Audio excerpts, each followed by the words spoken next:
Hey everybody, it's Matt from Your Horror Movies, and welcome to a little review for you.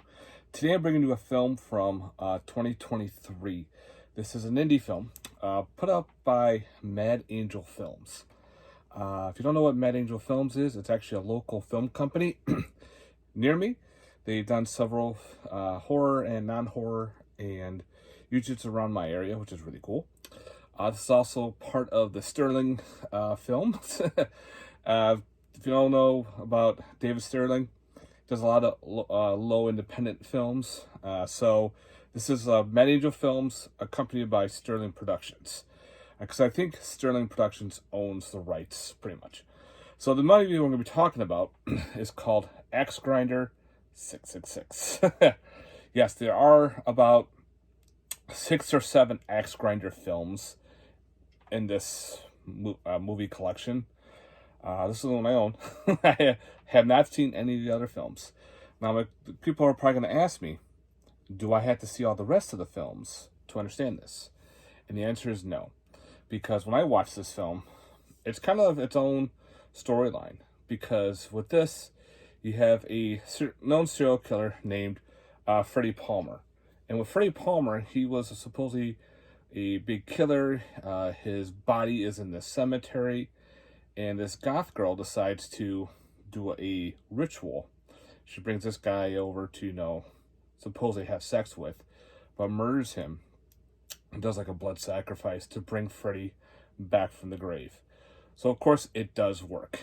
Freddy gives her the axe, and now he is loose. So now you have a bunch of goth girls going up to a beach for some sun. They do get sun. And just to, hang out in the cemetery and everything.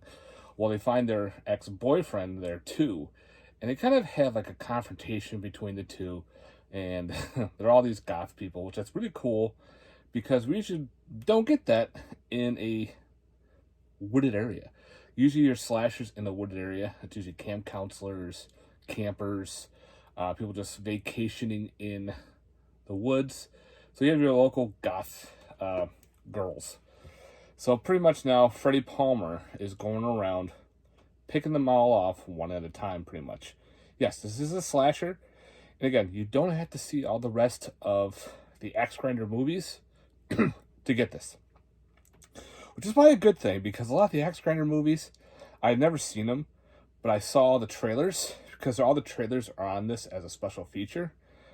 Whew, some of them look pretty rough. And the character changes throughout the different Axegrinder movies. Like in the first two, he is this jester. He's got the face mask and everything. Later on, he's got this weird clown face. The next one, he's this really big, bulky, weird-looking clown dude with really dark skin. Well, this one, he's kind of like, it's got that clown face. He picks off a biker. He's got this cool biker coat on. And that's what he is. He's pretty much undead. He is this undead character, which looks pretty cool when you see him without the mask. So you have a lot of blood and guts in this movie, which is really good. It's all practically done. There's no CGI or anything. There are some boobies. Yay. So you also have that too. So if you're into blood, guts, and boobs, you're going to get this in this movie. There's some funny sex scenes in here. Some of the acting is a little... Oh boy. Some are good, but some are just kind of going a little over the top, I would say. There's one character you just want to hate. It's the goth guy, the main goth guy. He's definitely batting both sides of the plate, if you know what I mean. But he's more interested in women, but he doesn't act like it. It's really funny and weird. And again, the storyline was pretty cool. They brought everyone to this lake.